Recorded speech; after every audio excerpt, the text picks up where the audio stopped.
आज के कार्यक्रम में इस राज्य के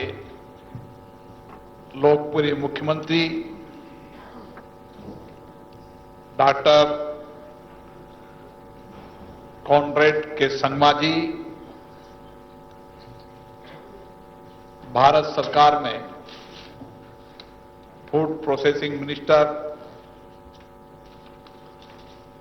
श्री रामेश्वर तेली जी, मेघालय विधानसभा के माननीय अध्यक्ष मेटबा लिंगडो जी, मेघालय सरकार में गृह मंत्री, डिस्ट्रिक्ट काउंसिल अफेयर्स के मंत्री लक्ष्मण रिमू जी, लोकसभा के महासचिव उत्पल कुमार सिंह जी, लोकसभा में हमारे साथी डॉक्टर रंजन सिंह राजकुमार जी, सीलाल रोसंगा जी, भारत सरकार के पूर्व रेल मंत्री राजन गोगोई जी, मेघालय और उत्तर पूर्व राज्य के स्थानीय निकायों के प्रतिष्ठित सदस्यगण, विधायकगण, देवियों और सज्जनों, पूर्वोत्तर भारत के मेघालय के सुंदरनगर शिलांग में उत्तर पूर्व राज्य के स्थानीय निकायों के सदस्यगण को आज प्राइड द्वारा आयोजित इस आउटरीच प्रोग्राम में सम्मिलित होकर मुझे प्रसन्नता हो रही है। आज हमारे यहां इस कार्यक्रम में ऑटोनोमस डिस्ट्रिक्ट काउंसिल के सदस्यों के साथ नॉर्थ ईस्ट के राज्यों के लोकल बॉडीज के सदस्य, पंचायत के प्रतिनिधिगण, मैं आप सबका हार्दिक अभिनंदन करता हूं, स्वागत करता हूं। नॉर्थ ईस्ट भारत के अपनी प्राकृतिक सुंदरता, सांस्कृतिक विविधता और आतिथ्य के लिए पूरे देश में नहीं पूरे विश्व में जाना जाता है। मेघालय विश्व में सबसे ज्यादा बारिश होने वाला प्रदेश और फुटबॉल के क्षेत्र में देश भर के खिलाड़ियों को की प्रतिभाओं को तैयार करने वाला प्रदेश है। आज हम यहां पर डिस्ट्रिक्ट काउंसिल और जमीनी स्तर पर कार्य करने वाली लोकल बॉडी संस्थाओं को अधिक प्रभावी और जवाबदेही बनाने के लिए चर्चा के लिए एकत्रित हुए हैं। पिछले महीने देहरादून में उत्तराखंड के पंचायत राज प्रतिनिधियों के साथ हमारी चर्चा हुई थी। उस चर्चा के दौरान मैंने उनसे आग्रह किया था कि हमारी संस्थाओं की फंक्शनिंग इस तरह की होना चाहिए ताकि हम कार्यपालिका को ठीक से जवाबदेही बना सकें। क्योंकि अगर कार्यपालिका की जवाबदेही हम निचले स्तर पर सुनिश्चित करेंगे तो हम जनता को अधिक परिणाम दे पाएंगे। साथियों, आज का कार्यक्रम भी पंचायत राज, डिस्ट्रिक्ट काउंसिल और विकेंद्रीकृत लोकतंत्र को सशक्तिकरण करने का है। यह आज सामयिक भी है और आज प्रासंगिक भी है। देश का हर क्षेत्र को अधिकतम विकास के अवसर उपलब्ध हो, इसके लिए हमारे संविधान में विशेष उपबंध किए हैं। उत्तर पूर्व भौगोलिक, सामाजिक और सांस्कृतिक रूप से विशिष्ट है, जिसे ध्यान में रखते हुए हमारे संविधान के मनीषियों ने संविधान की 6ठी अनुसूची के इन राज्यों में डिस्ट्रिक्ट काउंसिल जैसे प्रावधान किए गए हैं।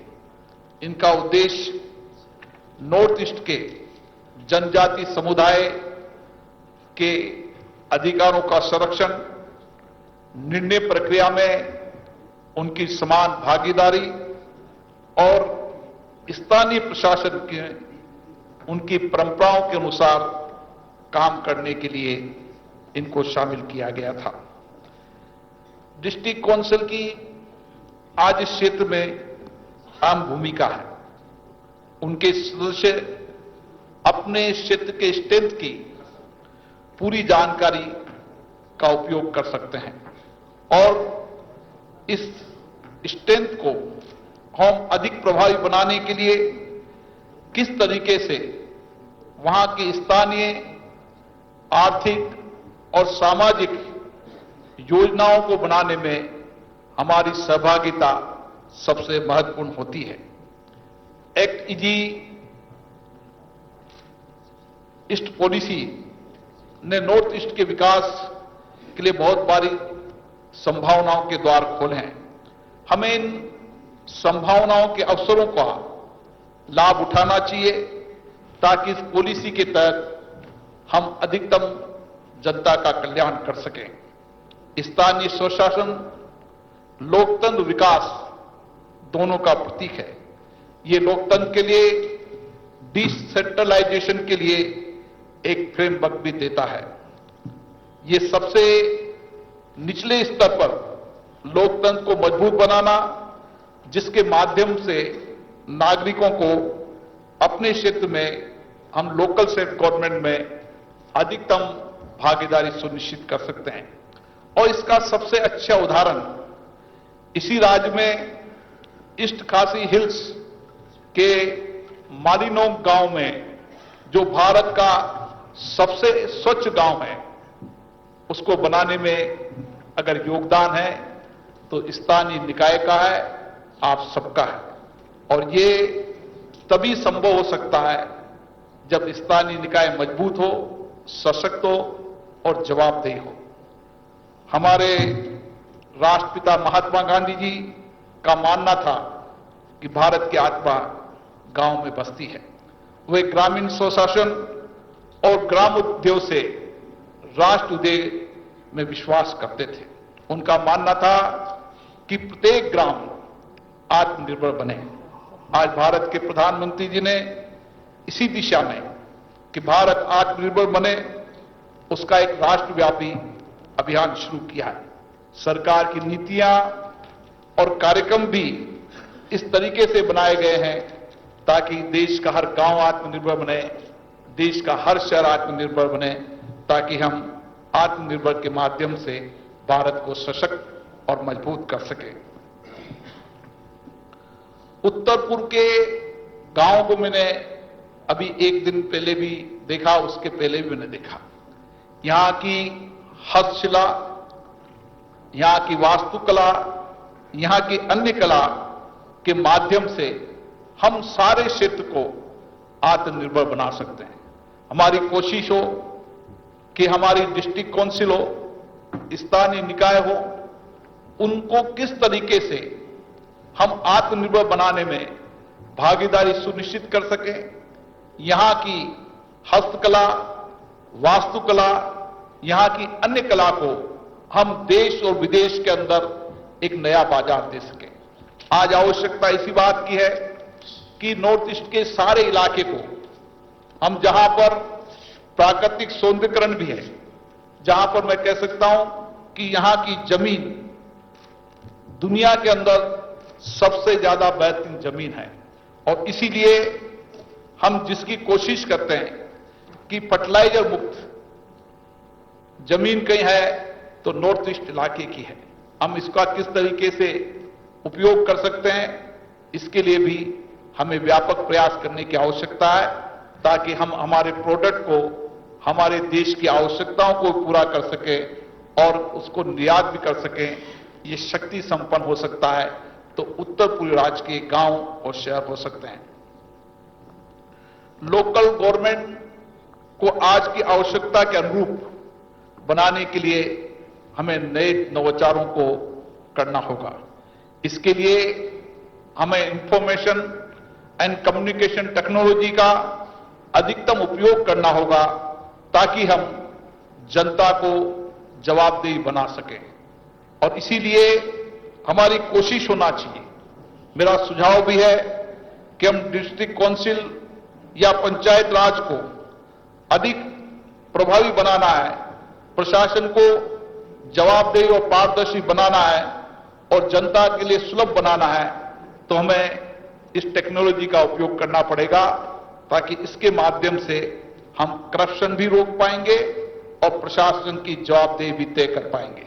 साथियों, हमारे देश के अंदर अलग अलग क्षेत्रों के अंदर अलग अलग विविधता है, विशिष्टता है, और उसकी विशिष्टता और विविधता को हम किस तरीके से बेहतर तरीके से उपयोग कर सकते हैं, इसके लिए हमें लोकतंत्र की चर्चा संवाद का अधिकतम उपयोग करना होगा। हम बेहतर तरीके से जानते हैं हमारे क्षेत्र की समस्याओं को और उसकी समाधान को भी। हम अगर लोकतंत्र में संवाद करेंगे, चर्चा करेंगे, तो हम हमारी समस्याओं की भी चर्चा करेंगे और लोकतंत्र के माध्यम से उस समस्याओं का समाधान का रास्ता भी निकाल पाएंगे।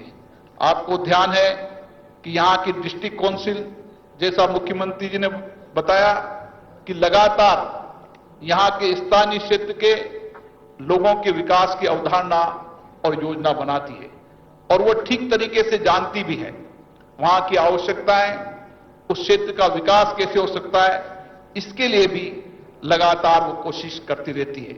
और इसके लिए हमारी कोशिश होना चाहिए कि हम डिस्ट्रिक्ट काउंसिल के अंदर पंचायत राज संस्थाओं में संवाद करें, चर्चा करें और चर्चा संवाद के माध्यम से जनता की समस्याओं का समाधान कर सकें।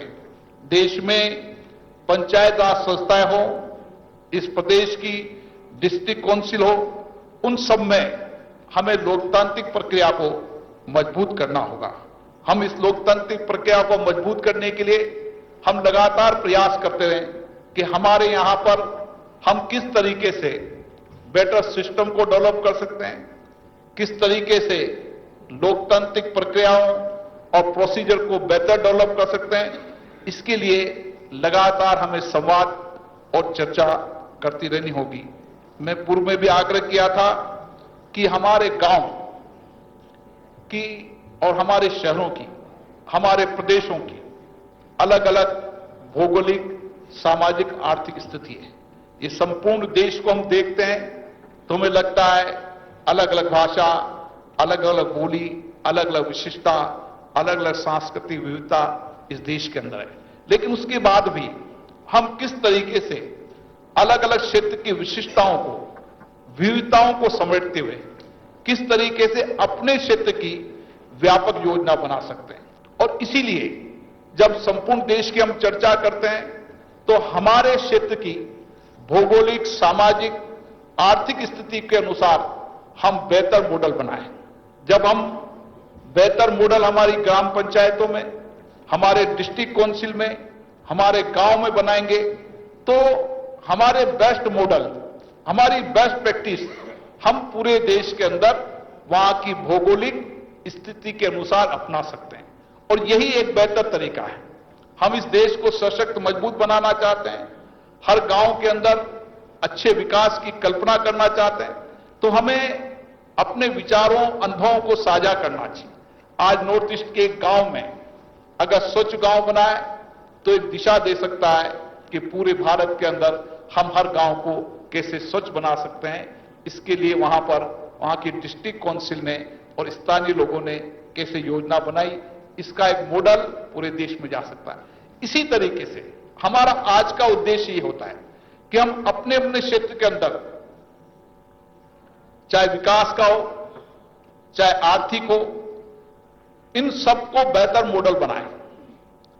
और इसके लिए पूरे देश के पंचायत राज, लोकल बॉडीज, डिस्ट्रिक्ट काउंसिल या अलग अलग संस्थाओं का एक साझा नेटवर्क बनाएं और साझे नेटवर्क को एक प्लेटफॉर्म पर डालें कि किस तरीके से उन्होंने अपने गांव के अंदर एक बेहतर आर्थिक मॉडल बनाया, एक बेहतर सामाजिक मॉडल बनाया, एक बेहतर विकास का मॉडल बनाया, ताकि हम भी इस मॉडल को अपना सके।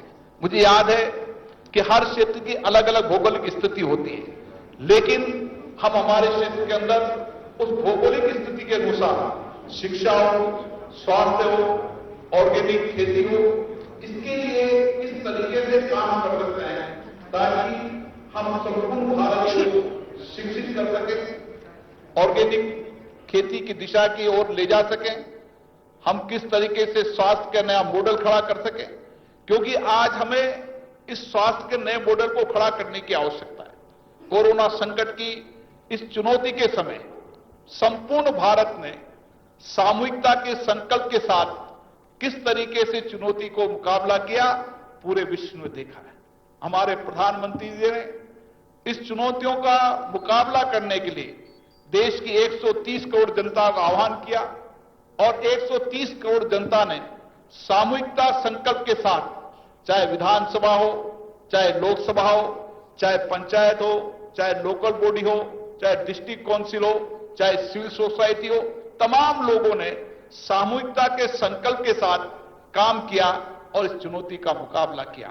आज यही सामूहिकता की संकल्प की शक्ति हमारी सबसे बड़ी ताकत है कि सारा भारत एक है और हम एक होकर किसी भी चुनौती को मुकाबला कर सकते हैं। साथियों, आज हमारा एक ही उद्देश्य है कि भारत की संसद लोकतंत्र की सबसे सर्वोच्च संस्था है और सर्वोच्च संस्था होने के नाते हम ये गर्व से कह सकते हैं कि दुनिया के अंदर लोकतंत्र और प्रजातंत्र के अंदर हम एक रोल मॉडल की तरह हो सकते हैं, हम एक मार्गदर्शक भूमिका के रूप में हो सकते हैं। और इसके लिए जहां हमारी सर्वोच्च संस्था लोकतंत्र की संसद जो जनता के प्रति जवाबदेही भी बने, पारदर्शिता भी बने, हम कार्यपालिका की जवाबदेही भी तय कर सकें, इसके लिए जब तक हम देश भर की चुनी हुई हर संस्थाएं, जो जनता से चुने हुए प्रतिनिधि जिन संस्थाओं में आते हैं, उन चुने हुए प्रतिनिधियों को किस तरीके से लोकतंत्र में भागीदारी के माध्यम से हम सशक्त लोकतंत्र, मजबूत लोकतंत्र करने के लिए क्या हमारी प्रोग्राम होना चाहिए, क्या हमारे सिस्टम होना चाहिए, किस तरीके से हम बेहतर संवाद चर्चा के माध्यम से जनता की समस्याओं का समाधान कर सकते हैं, उसके बेहतर विकल्प होने चाहिए। इसीलिए हम देश भर की चुनी संस्थाओं को सशक्त करना चाहते हैं, मजबूत करना चाहते हैं, जनता के प्रति जवाबदेही बनाना चाहते हैं और कुशलता और ईमानदारी के साथ हमारे जनप्रतिनिधि जनता के मध्य में रहकर किस तरीके से इन संस्थाओं को ठीक से चला सकते हैं, इसके लिए इन कार्यक्रमों का आयोजन किया जा रहा है। मुझे आशा है आज हमने नॉर्थ ईस्ट के इस मेघालय राज्य से, जो उत्तर पूर्व भारत का सबसे महत्वपूर्ण राज्य है, जहां की भौगोलिक स्थिति, प्राकृतिक सुंदरता, खनिज का प्रचुर भंडार, यहां के परिश्रमी लोग और सबसे बड़ी बात लोकतंत्र के अंदर विश्वास रखने वाली इस क्षेत्र की जनता पूरे देश में संदेश दे सकती है कि किस तरीके से हमने लोकल बॉडी संस्थाओं के माध्यम से लोकतंत्र को सशक्त बनाया, मजबूत बनाया, जनता के प्रति जवाबदेही बनाया और जनता की हर समस्या का समाधान हमने इस लोकतांत्रिक संस्थाओं के माध्यम से निकाला। इसीलिए हम आपके बीच में आए हैं। मुझे आशा है, हमारी जिम्मेदारी है कि लोकतंत्र की सर्वोच्च संस्था होने के नाते संसद एक मार्गदर्शक भूमिका के रूप में सभी लोकतांत्रिक संस्थाओं को समय समय पर अपनी बेस्ट प्रैक्टिस अपनाने के लिए कार्य योजना बनाती जाए। हमारी प्राइड संस्था इसी तरीके के कार्यक्रम देश भर में आयोजित कर रही है ताकि हम हमारे लोकतांत्रिक संस्थाओं के प्रतिनिधियों, यहाँ के अधिकारी, यहाँ के कर्मचारियों को समय समय पर प्रशिक्षण कार्यक्रम आयोजित कर सकें ताकि देश के लोकतंत्र को और सशक्त बना सके और मजबूत बना सके। इस मौके पर मैं आप सबको साधुवाद देता हूं, बधाई देता हूं। इसी के साथ खुबलई शुभन मिथिन, धन्यवाद, जय हिंद।